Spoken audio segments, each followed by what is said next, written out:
Reformasi harus dilakukan ketika pegang kuasa.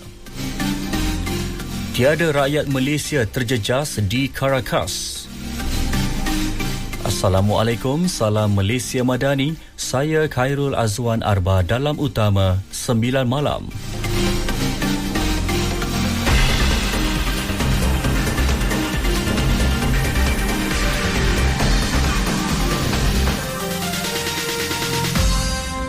Reformasi harus dilaksanakan ketika masih memegang kuasa, bukannya ketika tidak lagi memerintah.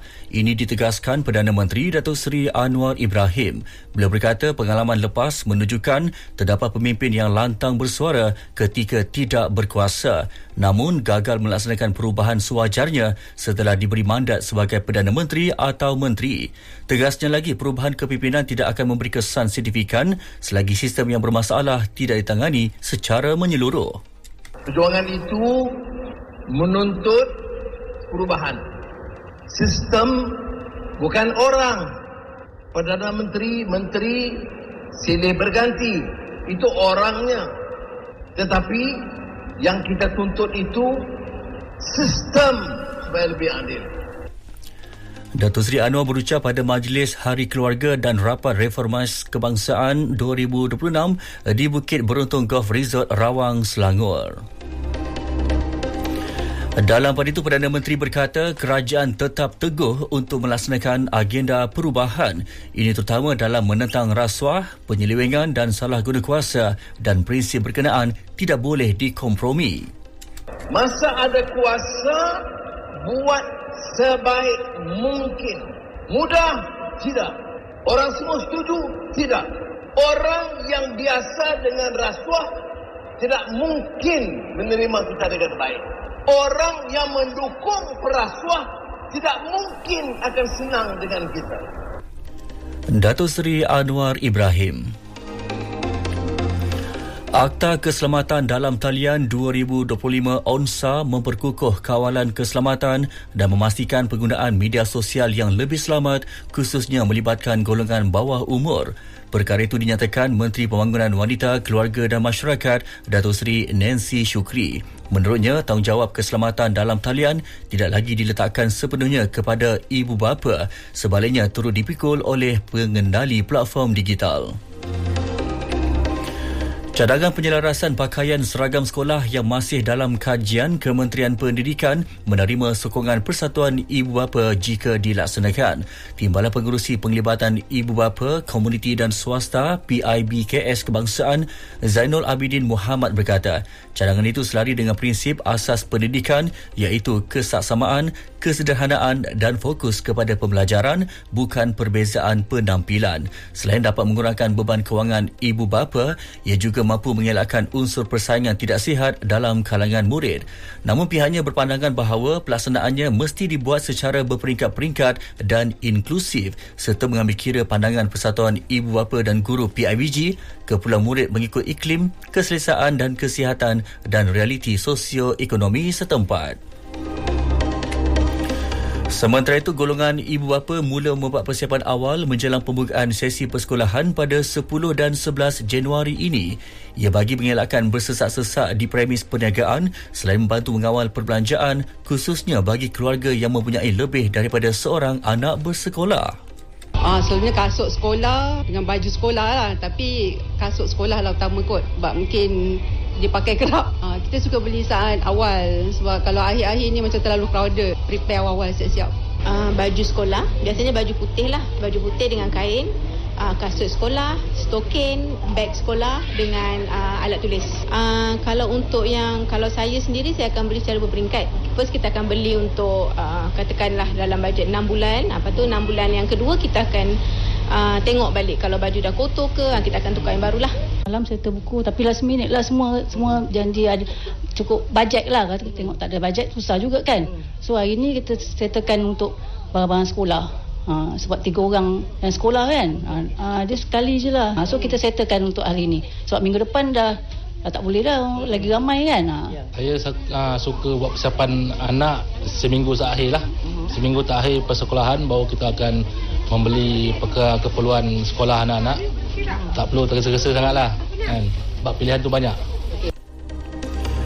Lebih 170,000 pengguna lebuhraya Kuala Lumpur Putrajaya Max menerima manfaat susulan keputusan kerajaan mengekalkan kadar tol tahun ini. Pengguna yang ditemui RTM menyifatkan keputusan tersebut sebagai bukti kesungguhan dan keprihatinan kerajaan dalam membantu rakyat menampung kos sara hidup. Legalah sebab kos kan tinggi sekarang. So kalau kita boleh tetapkan kepada existing one should be kalau sebulan 2-3 kali juga lah kita top up 100 lebih, kadang lebih.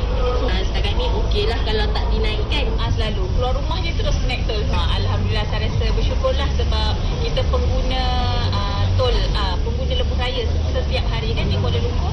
So saya menyambut baiklah segala usaha yang telah dibuat oleh kerajaan lah untuk maintainkan, kekalkan harga tol tanpa kenaikan. Okay. Tak naik tu satu kelegaan lah. So saya tak perlu tambahkan lagi saya punya kos untuk tol tu sendiri.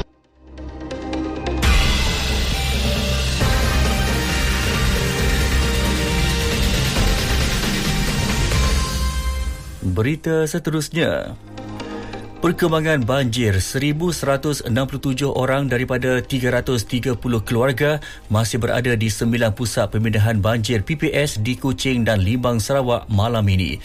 Manakala 315 penduduk daripada 113 keluarga berlindung di sebuah PPS di Beaufort, Sabah.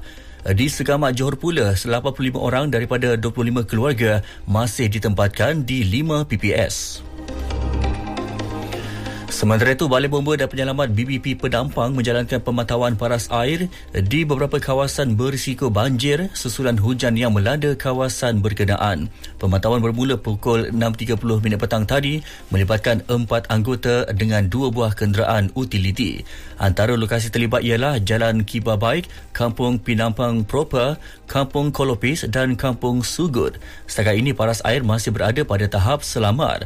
Semua laluan boleh dilalui kenderaan serta tiada tindakan pemindahan dilaksanakan. Namun penduduk dinasihatkan supaya sentiasa berwaspada dan bersedia untuk berpindah sekiranya paras air meningkat ke tahap berbahaya. Tiada rakyat Malaysia yang terjejas setakat ini susulan insiden keselamatan di Caracas, Venezuela. Wisma Putra menerusi kenyataan memaklumkan pihaknya sedang memantau rapi perkembangan yang berlaku di Caracas.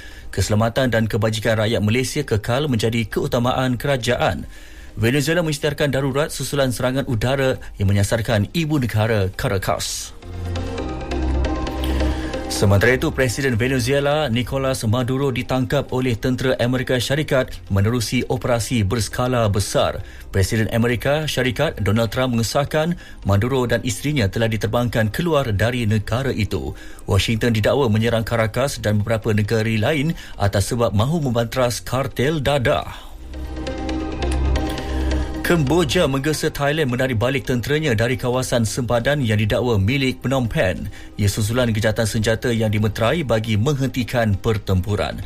Kementerian Luar Kemboja dalam kenyataan mendakwa Thailand merampas beberapa kawasan di 4 wilayah sempadan. Selain menuntut semua anggota serta peralatan ketenteraan dipindahkan dan menghentikan aktiviti ketenteraan.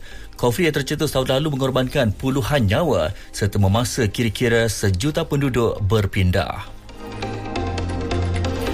Sukan pemain sayap Harimau Malaya Arif Aiman Muhammad Hanafi mencipta sejarah apabila menduduki ranking keempat dunia bagi statistik gelecekan dalam Liga Division Utama. Data itu dikeluarkan platform statistik bola sepak SofaScore. Beliau satu-satunya pemain Asia tersenarai dengan 224 gelecekan daripada 35 perlawanan, sekaligus mengatasi pemain ternama seperti Jeremy Doku. Kedudukan teratas diterajui Lamine Yamal. Arif Aiman kini berehat selama 3 bulan selepas menjalani pembedahan akibat kecederaan hamstring. Pasukan Kabadi Negara yakin mampu sekurang-kurangnya meraih pingat gangsa pada Sukan Asia 2026 di Nagoya, Jepun September depan. Ketua Jurulatih Vima Lanathan Pavadai berkata, persiapan awal dilakukan dengan memberi fokus kepada aspek mental, fizikal dan kemahiran. Ia bagi menghadapi cabaran kuat daripada India dan Pakistan.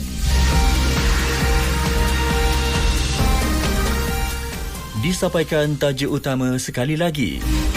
Reformasi harus dilakukan ketika pegang kuasa. Tiada rakyat Malaysia terjejas di Caracas.